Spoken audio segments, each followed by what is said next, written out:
গণতন্ত্র তারই হাতে পুনরুদ্ধার হয়।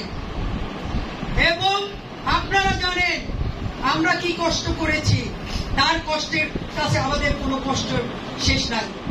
তিনি এক সন্তান হারিয়েছেন, তার আরেক সন্তান ওই বিদেশে তাকে নির্বাসনে পাঠিয়েছে পঙ্গু করে, আজও তিনি অসুস্থ।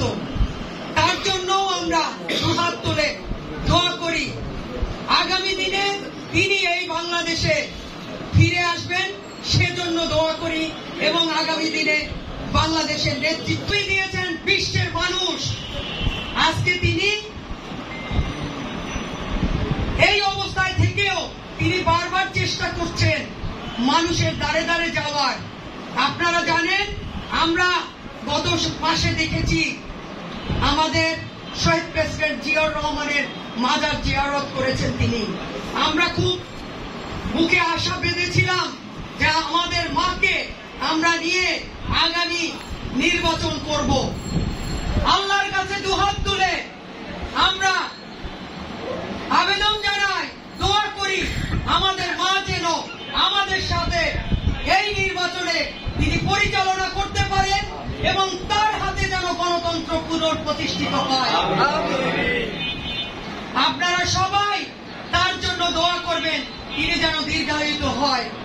এবং আমাদের এই গত 17 বছর এই আন্দোলনে এবং এই 24-এর আন্দোলনে যারা শহীদ হয়েছেন এবং যারা এখনো পঙ্গুত্ব বরণ করেছেন, তাদেরকেও আমরা দোয়া করি তারাও যেন সুস্থ হয়ে যান এবং সুস্থ হয়ে আগামী দিনে তারাও যেন এই বাংলাদেশে আগামীর বাংলাদেশ দেখতে পারে এবং গড়তে পারে। ইনশাআল্লাহ আগামী দিনে আমাদের ধানের শীষের বিজয় হবে এবং আমাদের মাদার অফ ডেমোক্রেসির হাতে উত্তোলিত হবে ইনশাআল্লাহ। সবাইকে মায়ের জন্য দোয়া করে আমরা তার জন্য দোয়া চাইব, তিনি যেন সুস্থ হন এবং তার দীর্ঘায়ু কামনা করে আমি আমার বক্তব্য শেষ করছি।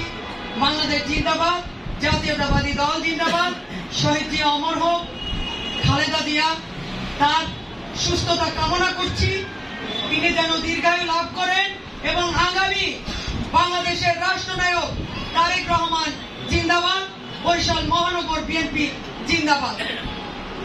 আল্লাহ হাফেজ। সাথীরা, এ পর্যায়ে আমাদের মূল অনুষ্ঠান